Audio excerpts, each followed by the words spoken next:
Again, my name is Gabe Zolna. Interesting little article came across yesterday on WND.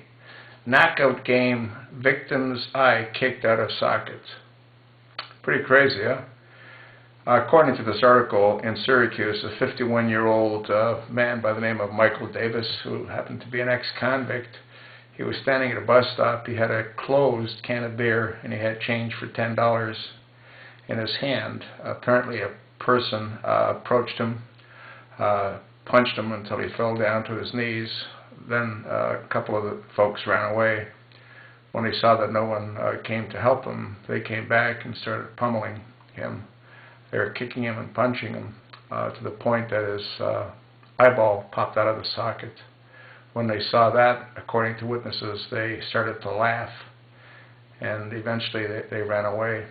The police came, and he was taken to the hospital. He died the next day.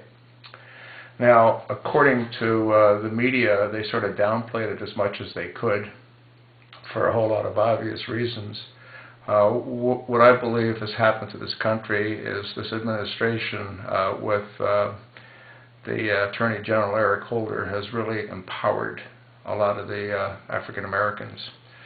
The African American population, again, is 13%, yet they seem to be able to terrorize the rest of this country in a lot of instances. The police, according to this article, had arrested 3 blacks, and they're going to probably spend the rest of their lives in prison. What they deduce these, I guess you can call them young men, were playing. They were playing Knockout King. It's also known as polar bear hunting. You can understand why, polar bears being white.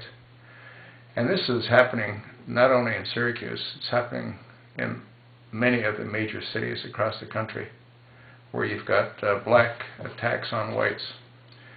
And when questioned, a couple of the blacks say, well, it happens to them as well. I'm not aware of it. I don't recall reading where the whites go out there and try to track down blacks to beat them up just for the sake of beating them up. That's neither here nor there. I think a lot of these young men that do things like this are obviously disturbed. They probably come from broken families. They've never been provided with any guidance. And I don't really see it changing. I actually see it getting a lot worse. And the reason that is, again, is because of the support that this administration gives to the African American community. Perfectly clear example of that is when the Less Than Honorable Eric H. Holder wouldn't prosecute those men that were slapping the batons in their hands at the voting booth, and they were the Black Panthers. Nothing happened to them. So I think that short of murder, and in this case they did murder someone, but short of murder they can probably get away with pretty much anything because this administration looks the other way. Pretty sad, isn't it?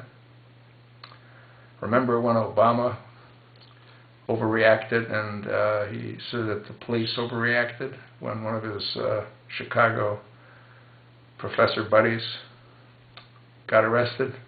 Remember that? And then he had the beer summit. What a joke. What a complete joke. This guy has got to go. And we're running out of time, folks. It ain't going to get any better. It's just going to get a whole lot worse, especially in the inner cities. What do you think? I just told you what I think.